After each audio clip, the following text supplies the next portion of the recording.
I'm not sure if you guys were in the session upstairs, but what I talked about largely upstairs was really the opportunities just for programmatic trading as a whole. So looking at what's happening in the market, looking at what we're seeing across multiple territories, and the rise of real-time bidding as a trading mechanic, and really what that means for publishers.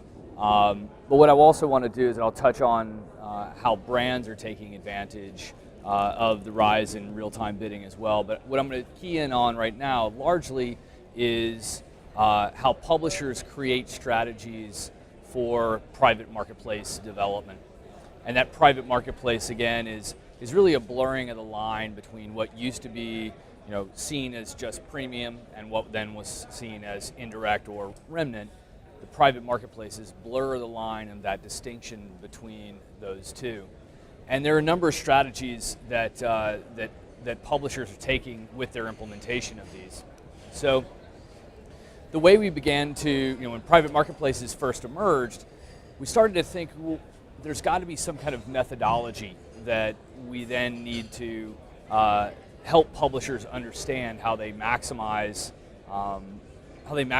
the revenue opportunities from these private marketplaces. And so what we started to think about is really putting ourselves in the publisher's shoes as to looking at and mapping out the frequency of the spends which are coming in from particular advertisers and the average order value from each of those advertisers as well. So if you kind of overlay all of the different advertisers and the frequency and the average order value, you start to get an understanding as a publisher, who are your most important advertisers? Who are the ones which are buying the big innovative, big sponsorship packages? And those are the guys that are usually in the top right-hand corner. So obviously this being the advertisers that are delivering the highest return on your ad sales investment. Where are your boots on the ground and your sales assets being deployed, and how are they being deployed? And obviously the focus needs to be up here on the right. And then those that are on the bottom left-hand corner, these are the people who don't quite buy as frequently and the average order value is not as much. These are ideal candidates to then begin to move into private marketplace sales opportunities or real-time bidded based sources of buying, rather than insertion orders that are manually crafted, sent over a fax machine for basic run-of-site buys. And so you can take this and actually extend it out. So if you look at taking the same kind of Maverick quadrant and then looking at it by advertiser within an agency patch, so obviously this would be an automotive endemic site, and the top right-hand corner being those valuable automotive publishers, or advertisers rather. But over here, this campaign the HSBC bought, while generally quite big, only bought once, and it took the sales guy 4 lunches and a couple of tickets to the football in order to close. So these are opportunities where those particular advertisers should be pushed into a private marketplace setting and allow them to be able to buy and execute their campaigns against the very endemic site, but in a more efficient manner. So then the sales team obviously then concentrating on those most valuable endemic advertisers. It sounds natural and it sounds logical, but it's not always the path that most sales guys take when they're pursuing a particular to get on plan from a particular advertiser. So the objectives of private marketplaces really are several-fold, and really they start with introduction of new advertisers. One of the great things about real-time bidding is that these are advertisers that are looking for particular audiences, as well as advertisers that are looking to extend the media plan beyond just those 4 or 5 endemic sites they always put money with.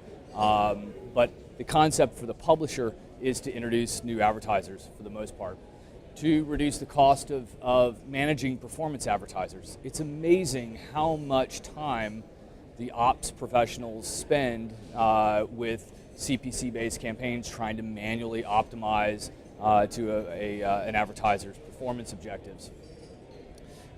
Third is leverage the strength in creative solutions. Obviously point those very limited resources and assets to those high impact creative implementations which allow the publisher to maximize the most revenue.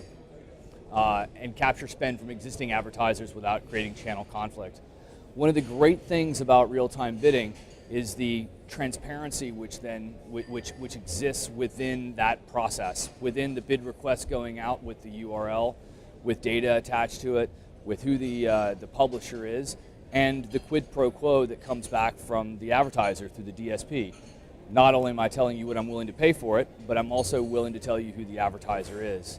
In the old world of working with ad networks and the sense of rotational tags where these networks would have hundreds of various advertisers running through them, this just simply wasn't possible. So RTB really affords the opportunity to create price floors against direct advertisers so that you can then begin to say, my direct sales team takes X out of Vodafone as a rate card price. I want to make sure that with real-time bidding, I'm still able to maintain those same rates, and that's something that you can do with RTB that you couldn't historically do with other indirect sources of demand. And then leveraging existing trading agreements. This is something which is starting to see a lot more interest in terms of the dynamics between the agency and the publisher, because in this case, because the advertiser name is known and because the seat ID, meaning who is the agency who's actually executing this buy, it allows for the publisher and the trading desk who have a trading deal already in place to be able to aggregate both the indirect sales that are coming through the DSP with the direct sales to be able to lump those together so that the trading desk is able to see, or the agency is able to see, the overall aggregate spend that each publisher is seeing as part of this process. So some of the tactics that publishers can take with this, one is obviously looking at blocked advertisers. Again, in the world of ad network as the only indirect sources of demand, it was a very black and white world. Will I allow or won't I allow a particular advertiser to come through? And largely because it's about mitigating channel conflict. With RTB, you can remove those blocked advertisers and set floor prices against what you're willing to take and set pricing controls against that particular advertiser to ensure that you're maximizing the amount of budget that you're able to see from that particular brand. Preferential access to leverage to secure direct budget.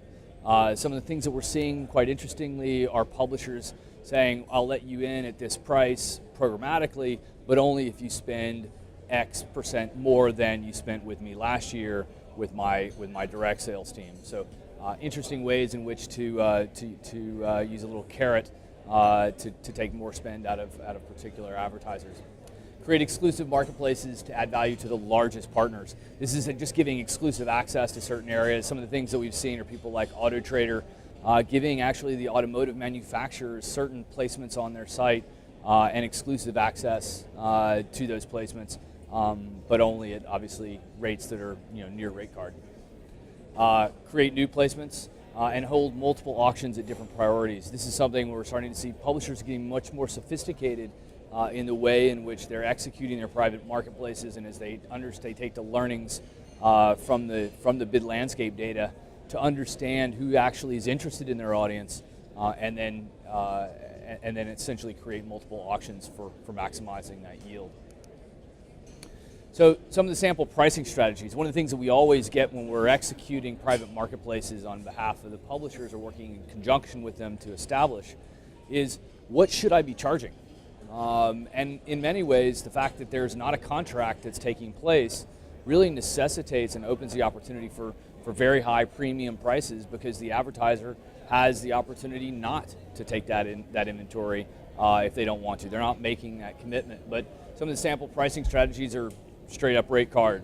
The rate of the current or most recent campaign that advertiser executed with the publisher, or percentage above or below 1 or 2, with the idea in which to try to drive that advertiser back into the fold, or it might be determined on when they last bought. Is it 3, 6, or 9 months with some kind of fluctuation of the rate card specifically for that advertiser based upon their recency of the last campaign. And then doing things like average bid pricing or max bid volume, or probably most interesting is dynamic. And this is one of the things which is quite interesting about a company like ours, where we focus on supporting the publisher 100%, maximizing their revenue everywhere we can, and leveraging dynamic price floors to constantly ensure that the publisher is seeing a true market price for that inventory. Some of the things that I wanted to kind of chat about before I let you guys all go is just about some of the case studies, some of the kinds of publishers, and share some of their learnings and what they're doing. So if we look at the Guardian, for instance, the Guardian's been a client of Rubicon for 4 years. They started in 2009, essentially, just opportunistically maximizing the revenue of their extraterritorial traffic. Guardian's a really interesting company and a brand. They actually see 70% of their inventory falls outside of the UK. And so, unfortunately, they don't have direct sales teams in many countries outside the UK. They've just now begun to really grow out their US presence, and are starting with their Australian presence, but it's still very early days for them. But what they've done is essentially built up a team, 5 people now within their organization, focused 100% on programmatic trading strategies and making sure that it dovetails directly with their direct sales efforts to be able to maximize total yield across the organization. So they started trading inventory, competing with direct bookings a couple of years ago with RTB, and building private marketplaces last year. And then most recently actually looking at overlaying audience science data, so using their first-party data assets to maximize overall yield, which is roughly somewhere in the neighborhood of 3 to 4 times that of what a publisher traditionally sees in a normal private marketplace setting. So first-party data being key, and now beginning to bring in trading relationships, not just with their UK inventory and assets, but actually getting key trading partners involved from all over the world. So a great case study. And when you look at the numbers, they've seen 146% eCPM gain of their remnant over non-guaranteed. But I think probably the most interesting thing is 411% overall revenue increase that they've seen through indirect trading activities and programmatic trading activities over the last 4 years. So pretty phenomenal growth and great case study in their behalf. By far the most advanced UK publisher in the mix. Probably the most advanced publisher, period, that we've seen is a company called Daily Telegraph. They're the largest daily newspaper and a massive holding company in the Netherlands. As I mentioned earlier, it's actually markets like the Netherlands which actually have the most to gain by moving to a completely programmatically traded environment. If you start with a $100,000 insertion order in the US, that same size IO for that same brand is actually proportionally somewhere around $3,000 to $4,000, maybe $5,000 in value in a country the size of the Netherlands. So having direct sales guys try to chase down a $5,000 IO is very, very expensive and a hard way to make a living. So, but I think this is one of the things interesting about the Telegraph is they built it up into a multi-million-dollar business within a year on a very limited amount of inventory. But the most fascinating thing about this is that they've decided to create an entire unified auction. So they've gotten rid of this concept of the inventory pyramid where my direct sales team gets first look and first rights on all the inventory, and what doesn't get sold by my direct team I then consider remnant and I throw it over to an SSP to be able to maximize the value. And this is what would be a traditional stack, if you will, where sponsorship and direct gets first look, PMP, and then indirect RTB is the last look. And they've moved it into a unified auction where every single impression is bid upon, even the inventory that their own direct sales team is selling. So essentially what they've done is they've built their own bidder, which is the Platform 161. That bidder is what they run their own direct sales efforts through, and it competes within the overall unified auction side by side against other sources of demand. So essentially what's happening is that that guaranteed buy wins only if there's nobody else willing to pay a higher rate. So a great example of a very bleeding edge publisher, but someone who's truly maximizing overall revenues very, very effectively. And the way it looks from a visualization perspective is as soon as that user visits the Telegraph site, it then runs into this one unified auction where it's a second price auction, just like all RTB is. But in this case, this is a great example. So their own Platform 161 has an advertiser willing to pay $255 for a travel ad, but there's another DSP for the financial services ad from a user who might have gone to a site and bounced from that particular registration site from Chase or Citibank or whoever it might be, or ING. They're willing to pay $285. So this indirect source of demand is actually preempting the direct sold campaign that was running through Platform 161. So a great example of how they're maximizing overall revenues through this unified auction. Three more, I think, two more case studies which I think are really interesting to show. One is Hearst Magazines. What we started to see in Q4 of last year was the emergence of some great private marketplace deals beginning to come through. Burberry from IPG was a big spender on private marketplaces and essentially came out in Q4 saying, we want to find these kinds of users, what can you do for us?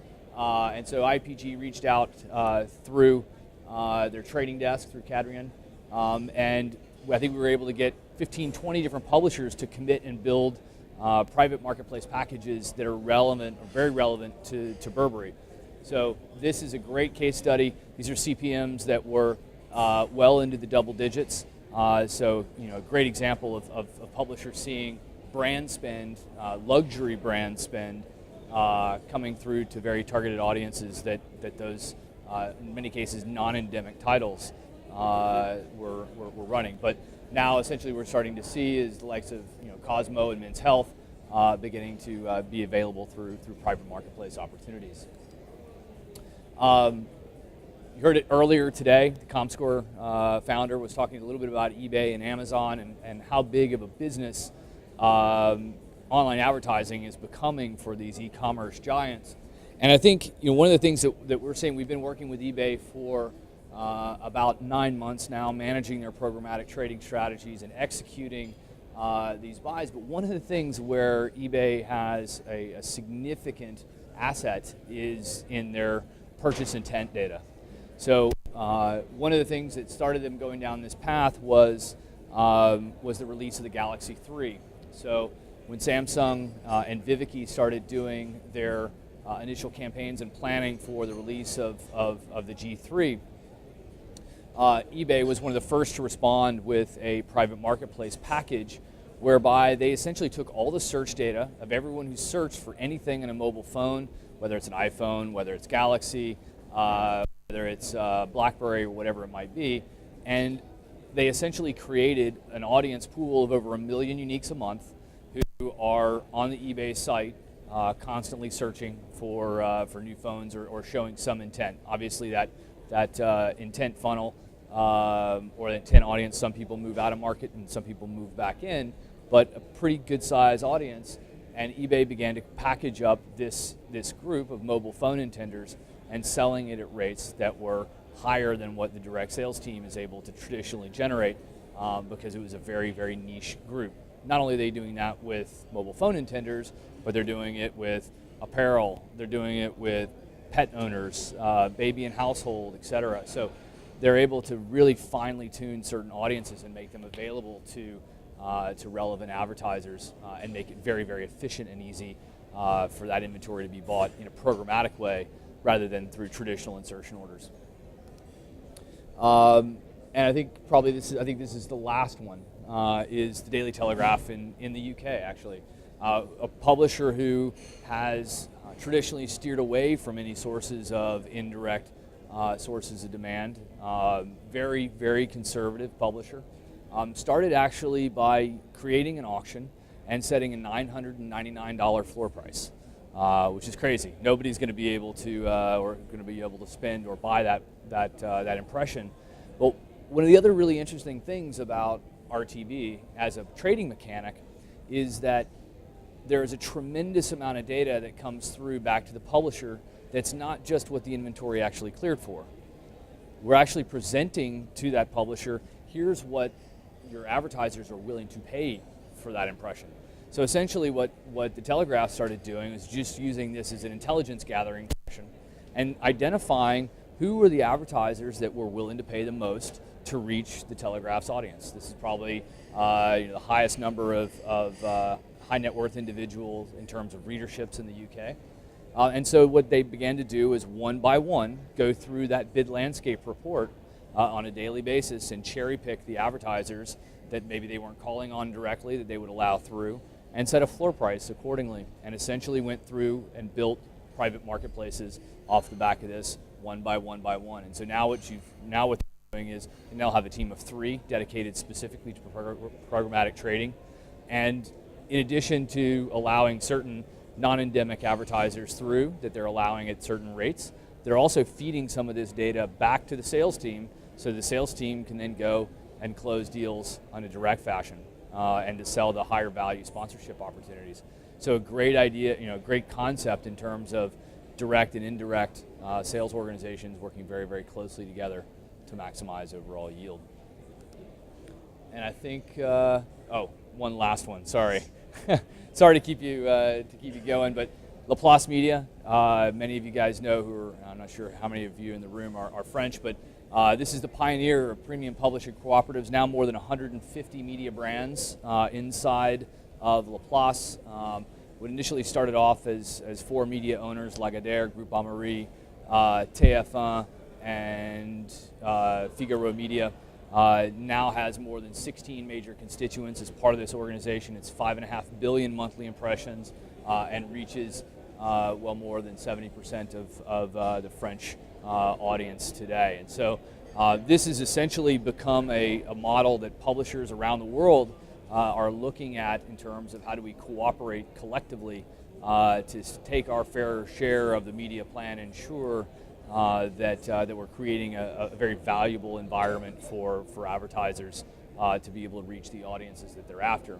And probably what's most interesting about the cooperative is the fact that they are not only just putting and pooling all of their inventory into one pot, but they're leveraging their data assets as well. So obviously someone like Lagardère with great female titles like Elle are now sharing that female audience across this entire portfolio of publishers. And so by collectively managing the data, making it easier to reach high volumes of users at scale through programmatic trading capabilities, they're able to ensure that they're able to put up a fight against Google and Facebook, or at least try to. So with that, I will let you guys go, and I do thank you for your attention. If you have any questions, give me a ring. Thanks so much.